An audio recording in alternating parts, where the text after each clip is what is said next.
Hello guys, আমি চলে এসেছি কুন্তিঘাট মেজো কাকার শ্বশুর বাড়ি। বিয়েটা ছিল কাকার শালার, আর আমাদের মামা বিয়ে আগেই হয়ে গেছে। আজকে হলো বউ ভাত। ব্লগ চ্যানেলে কোনো বিয়ে বাড়ির ব্লগ নেই, এই প্রথম আমি বিয়ে বাড়ির ব্লগ তোমাদের সাথে শেয়ার করছি। অনেক শ্রাদ্ধ বাড়ির ব্লগ দিয়ে ফেলেছি, আর পারা যাচ্ছে না।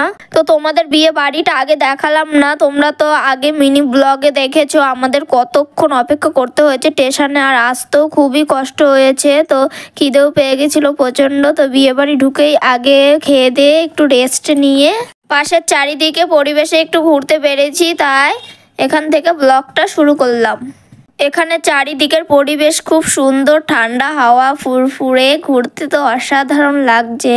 কিন্তু এখানে ঘুরতে ঘুরতে একটা জিনিস চোখে পড়লো, তোমাদেরকেও দেখায়। একটা গরু মাঠের নিচে পড়ে গেছে, পাটা একদম কাদায় আটকে পড়েছে, উঠতেই পারছে না। তো এখানে একটা কাকু দাঁড়িয়ে, তাকে জিজ্ঞাসা করলাম, তো বলল আর এখানে একটা মনসা মন্দির আছে। তো এর আগে আমি এসে দেখেছি। তো এখন অনেকটাই দেরি হয়ে গেছে, আর বিয়ে বাড়ি গিয়ে রেডি হতে হবে, তাই আর গেলাম না। আর আসার পথে একটা কাকিমা হোয়াইট কালারের ডগ নিয়ে রাস্তায় বসেছিল, আমরা গিয়ে একটু আদর করলাম, খেলা করলাম। আর তোমার দাদা ভাই ক্যামেরা করছিল বলে রেগে যাচ্ছিল প্রচুর।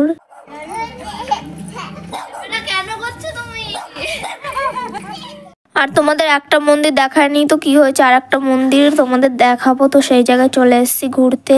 এইখানে আছে শিব মূর্তি, কোনো মন্দির নেই, একদম খোলা আকাশের নিচে পঞ্চসাপের নিচে মহাদেব বসে আছে। মহাদেব সব সময়ের জন্য রোদ ঝড় বৃষ্টি থেকে রক্ষা করছে এই পঞ্চসাপ।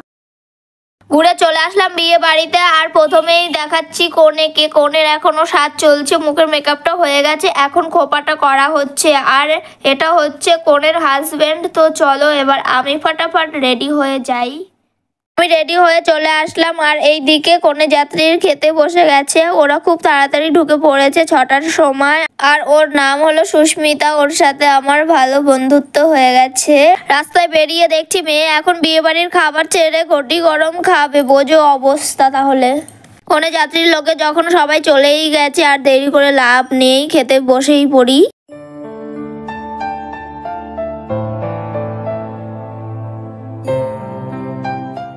এখন এসেছি বর কনের সাথে ফটোশুট করতে, দেখো।